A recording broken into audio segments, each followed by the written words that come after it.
Welcome to Pax Britannica. Season 2, Episode 60. You and What Army?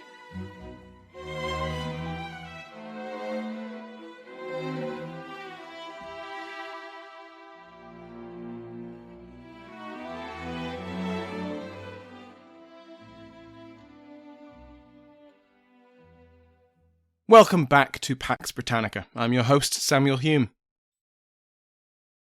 Before we begin today, we have to welcome the new members of my Patreon House of Lords, Baroness Amy, Baron Matt, and Baron Simon. They, along with every other patron, receive ad-free podcasts. Go to patreon.com/Pax Britannica to find out more. When last we met, outside of our bonus episode on Cromwell and Christmas, we saw how Charles I, King of England, Ireland, and Scotland, had worn out his welcome in the custody of the Scottish Covenanters. He'd lost the Civil War, and his enemies now presented him with the terms of his defeat, the Newcastle Propositions. These included the abolition of episcopacy, parliamentary control of the English military for 20 years, parliamentary nomination of the king's officials, the ending of any negotiations with the Irish Confederacy, the annulment of the cessation, complete parliamentary control over the Irish War and the exclusion of the Scots from it, and that the king signed the Solemn League and Covenant. But then Charles did something really annoying. He just refused them. The terms were just unacceptable to him, so he refused to agree to them. So what if he'd lost the war? What exactly were his enemies going to do? He'd always be king, and they'd have to come to terms with that fact. So Charles carried on winding down the clock, convinced that eventually he'd find a deal that he could accept, or that he'd use one part of the anti-Charles coalition to defeat the rest. Eventually, though, his Scottish hosts got tired of waiting. Aware that their continued occupation of the north of England was increasingly unpopular, they cut their losses. For a gargantuan price of £400,000 to pay off the cost of their intervention, the army of the Covenant agreed to withdraw back across the border, and they left Charles behind. But Charles wasn't necessarily wrong to see fractures in the coalition. His enemies were deeply divided. The Scots from the English, and the English and Scots from the Irish Confederates. But within these kingdoms there was division. Beneath the surface of Scottish politics was a deeply fractious situation, one which would in time lead to the outbreak of war. Among the Confederates, the war party, led by the papal nuncio Archbishop Rinuccini, was dominant, but they'd already had to execute a coup to deny an alliance with the king. And in England, Parliament's House of Commons was a house divided. The Presbyterians on one hand, who desired and demanded religious uniformity on a Calvinist and quasi-Presbyterian system, and the Independents, who believed that one of the main things they'd fought the Civil War for had been personal religious liberty against a tyrannical state church. This was not just a theological dispute. Parliament's victorious army, the New Model Army, was increasingly seen by the Presbyterians as a threat, and by the Independents as an ally. The Presbyterians had already tried, unsuccessfully, to neuter the military that had just won them the war. In today's episode, we'll start the ball rolling on quite how badly the Presbyterians mishandled the New Model Army. With the death of the Earl of Essex, the leading light of the Presbyterian faction in Parliament was Denzil Holles. We've seen Holles before. Before personal rule, he had been one of the MPs who had drafted the Petition of Right and held the Speaker down in his chair. During the political crisis before the Civil War, he was one of the 5 members which the king had attempted, and embarrassingly failed, to arrest. He'd been one of the leading Presbyterian members of the Commons throughout the war, and now that Essex was dead, his influence only increased. After a series of recruiter elections, by-elections to replace MPs who had retired, died of natural causes or in the Civil War, and those who had been purged due to supporting the king in that war, the Commons was now flooded with new faces. Now these new arrivals tended to come from royalist constituencies, since many of their predecessors had been purged for their allegiance. For voters from these regions, the Presbyterian approach of quickly making a deal with the king, disbanding the standing army, and returning to normality suited them down to the ground. This meant that Holles and the other Presbyterian leaders could usually rely on these moderate votes in the Commons, giving them an advantage over the independents. Holles' strategy, according to Kishlansky, was brilliantly simple. Charles had made it very clear that he would never concede his beloved bishops or control over the military. So, Holles decided not to give him the option.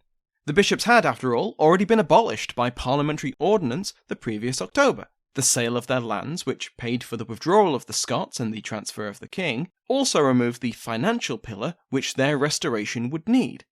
It would be much more difficult for the king to simply decree that the episcopacy was back when the bishop's lands were now in a multitude of private and influential hands.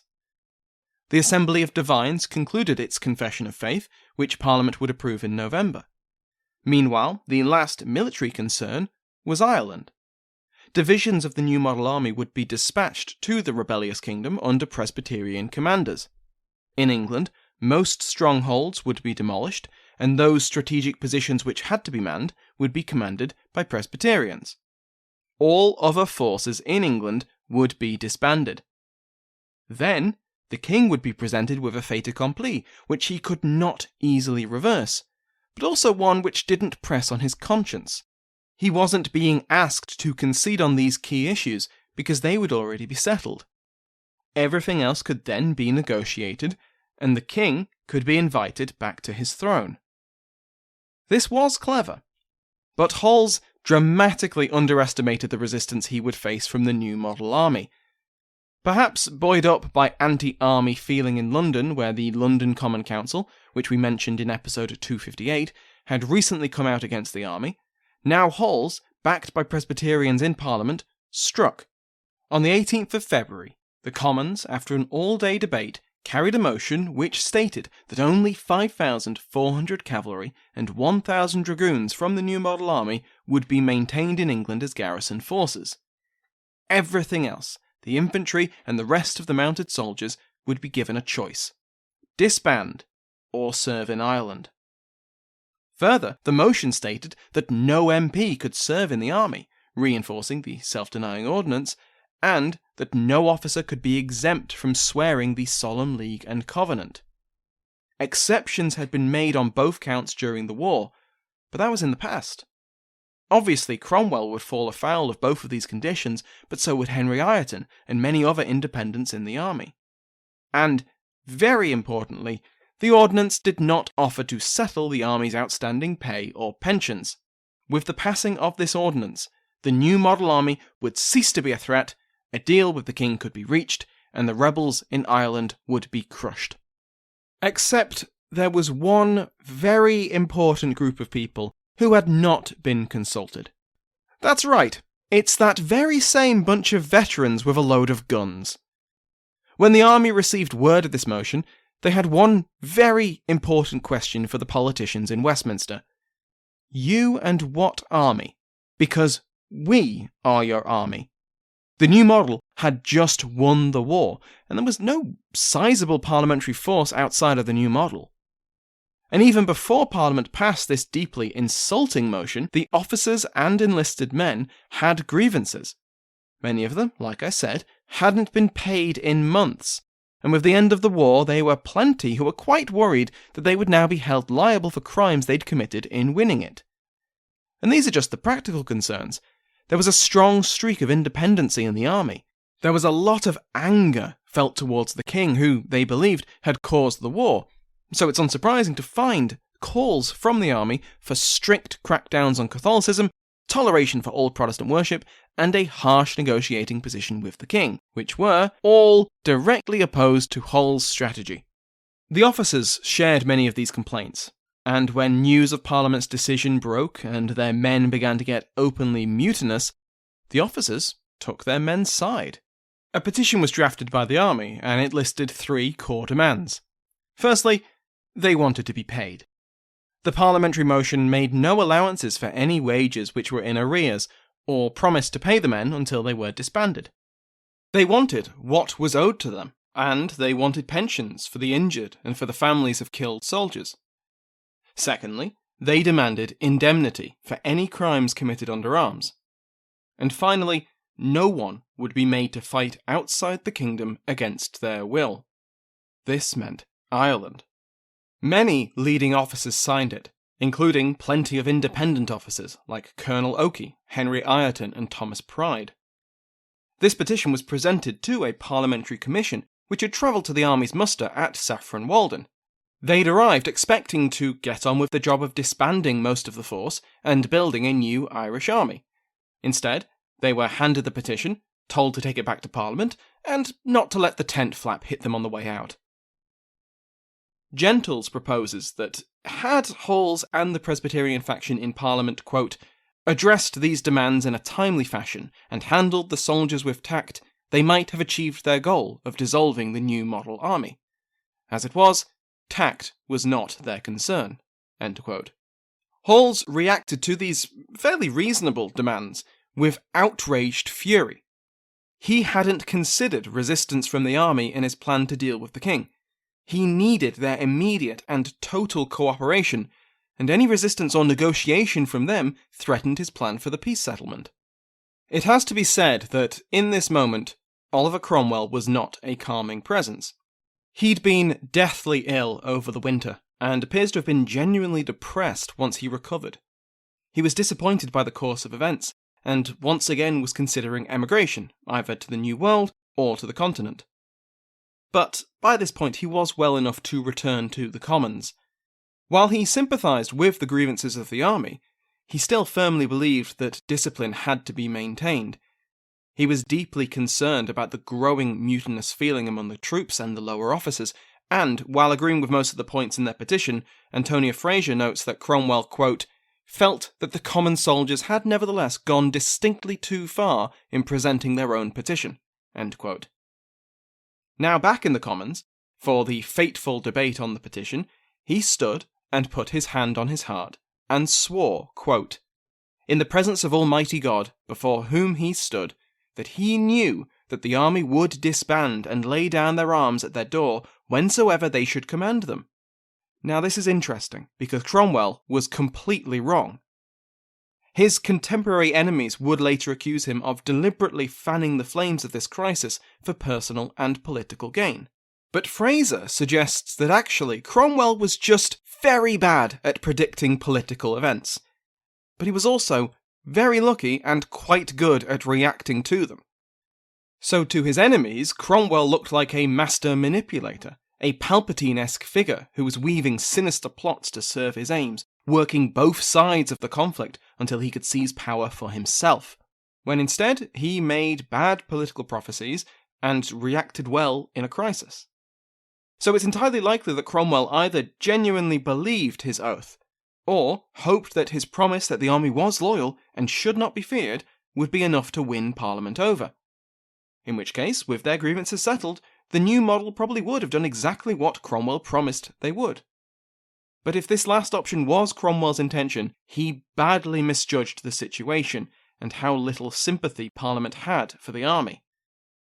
With Cromwell suggesting that Parliament still held the army's confidence, and the army would do what Parliament said, the Presbyterians passed a vote, ordering the petition to be suppressed. Again, Holles had not accounted for a very important element: the politicisation of the army. Throughout March, the cavalry regiments of the army began to elect agitators, to represent their grievances to their officers and to Parliament. This trend began with 8 regiments based in East Anglia, who elected 2 agitators from each regiment. They condemned the actions of Parliament and demanded the redress of their grievances.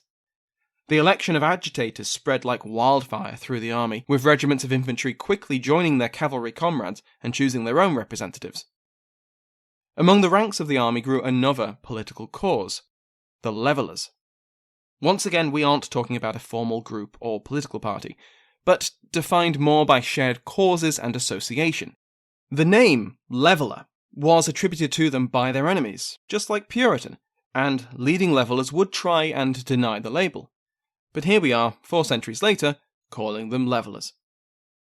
Their enemies accused the group of political radicalism, and of wanting the complete levelling of social rank, and the redistribution of private property and land. The most prominent levellers always denied and disputed this accusation, though that didn't stop their enemies, nor does it stop some historians viewing the group as proto-socialist. So what did the levellers say they wanted? The general principles can be summed up as religious toleration, free trade, justice reform, a written constitution, and the widening of the franchise.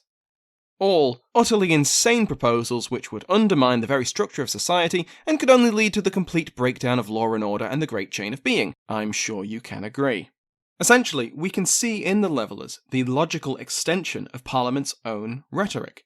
They'd fought the civil war against the king on the basis that Parliament, and especially the Commons, represented the will of the people, and that of the three pillars of the kingdom, the monarch, lords, and commons, it was the Commons which best governed for the common weal.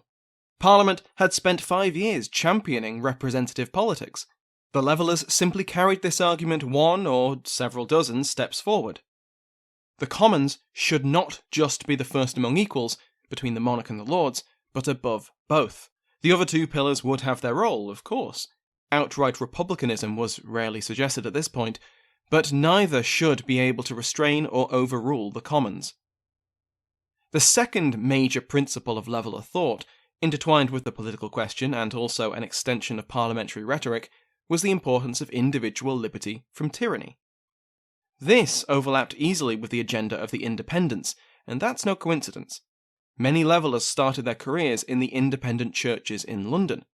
The Independents wanted religious toleration. They wanted the freedom for each congregation to worship as they saw fit, without a state-mandated clergy clamping down on them and, branding their cheeks or cropping their ears. Securing individual political liberty would help ensure individual religious liberty. Leveller ideas found fertile soil wherever the new model army gathered. The demand for political reform and a greater say in government for ordinary men was very appealing to the thousands of ordinary men currently in a dispute with their government. What came to be termed the army levellers would begin to throw their weight around in the growing crisis. But, just to throw another wrench into the complicated mess of 1647, we should be wary of overemphasising the importance of leveller ideas in the army. Many of the complaints of the army had nothing to do with high-minded ideals of liberty and constitutional politics. A lot of them just wanted to be paid and not sent to fight and die in Ireland against their will. But many of the agitators in the army were levellers, and these ordinary grievances fit neatly with larger leveller principles. So with the army becoming increasingly mutinous and increasingly political, when Parliament ordered that the army petition be suppressed and no one should share or sign it, well, that didn't work. No one listened. By the end of March, it was clear that Parliament's attempt to silence the army had failed, and that the petition was still being widely discussed. So Holles escalated. He once again used the Commons to try and maintain control. Another motion accused the agitators of deliberately pushing the army into a distemper and mutiny, and called the soldiers who resisted Parliament's demands enemies of the state. Commissioners were dispatched to the army's headquarters in Essex to identify the writers of the petition and arrest them.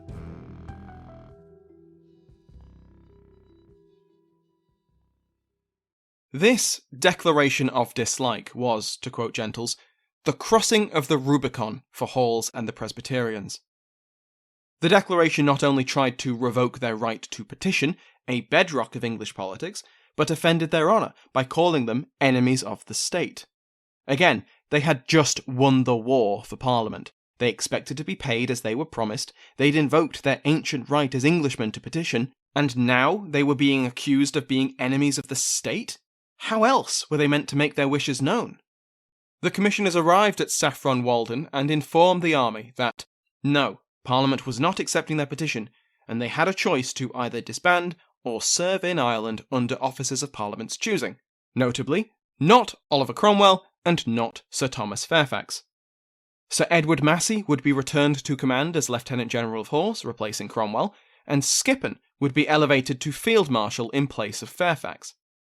In response, 200 officers gathered in a nearby church insisted that Fairfax preside over their meeting, and began to chant, all, Fairfax and Cromwell and we all go. The next day, another petition was drafted and signed and sent to Parliament stating this new position. Holles fundamentally misjudged the vulnerability of his position. Parliament half-heartedly tried to appease the army, and in April voted to pay 6 weeks' pay, which was far less than many were owed, and far too late to be seen as a gesture of goodwill. Instead of attempting to placate the new model army, the Presbyterians decided to crush them. Holles began to bring together 4 different fonts of manpower into one Presbyterian parliamentary army. The first was, of course, the London-trained bands. The second was the army of Major General Points, stationed in the north of England and commanding one of the few remaining forces which hadn't disbanded or merged with the new model. The third came from the new model itself, those divisions and regiments which had accepted the parliamentary ordinance and were deemed suitably loyal to Parliament. The fourth were those officers and men who had been removed from command during the new modelling of the army. When the new model ordinance had combined dozens of undermanned forces into more substantial commands, a lot of officers were surplus to requirements, wished well in their future endeavours, and were sacked. Now these men loitered in the capital, nursing grudges against their former comrades in the new model army. These men are sometimes called the Reformados. There was a fifth element which Holles was eager to bring to bear against the new model army. Just months after they had finally left the kingdom, the Scots would be invited back into England. But as we've seen, the Covenanters were no longer sure that their interests, and the interests of Scotland, were best served by aligning themselves with a faction of the English Parliament. Besides, they had their own political problems to deal with. After the declaration of dislike, the politicisation of the army was unstoppable, even by their officers. Not that many officers wanted to try. Especially among the junior officers, sympathy for their men was strong, and the accusations and the insults of the declaration applied to them as well. Up to this point, it feels like the new model was acting reactively, on the defensive, and in response to moves by Holles and the parliamentary Presbyterians. But in May 1647, this would abruptly change. Oliver Cromwell, deeply unhappy with the growing crisis, began to consider leaving England entirely. The cause of Charles Louis, Elector Palatine, was still a very pressing affair, even with the 30 Years' War now in its 29th year. Maybe this was the next godly cause which the Almighty Lord wanted Cromwell to pursue. He had many meetings with the nephew of the king he had just defeated, and it's entirely possible that Cromwell would have sailed from England in 1647. But instead, in May, Cromwell was appointed as one of the 4 commissioners sent to Essex to try and settle the growing crisis with the army. All 4 were both MPs and commissioned officers in that army: Cromwell, Henry Ireton, Philip Skippon, and Charles Fleetwood. On the 15th of May, Skippon and Cromwell presided over a meeting of 200 officers. Aside from having to tell a few speakers off for being too passionate, men like Oakey, Waller, and John Lambert, their demands were very reasonable. They wanted more than the 6 weeks' pay already promised. They wanted to be able to petition. Parliament should seriously consider their earlier petition, and Parliament shouldn't allow any further attacks on the honour of the army. The next day, the commissioners reported back to Parliament that the army's grievances were deeply felt, and that they, the commissioners, sympathised with the grievances, though not the unrest, and they suggested that the army would disband peacefully if its grievances were addressed. Parliament took this suggestion, ran with it, and then promptly tripped over and fell flat on its face.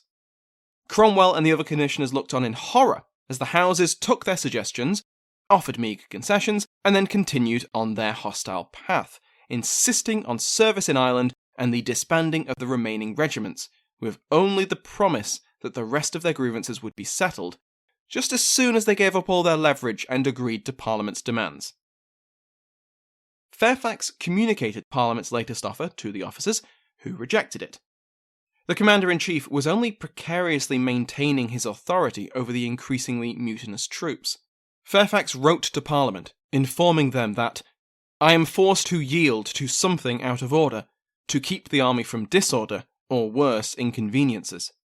Fairfax migrated his headquarters to Bury St Edmunds, and there he fell sick. Without the steadying hand of Fairfax, events continued to spiral. Colonel Rainsborough's regiment, stationed at Portsmouth, heard rumours that Parliament was about to act against them.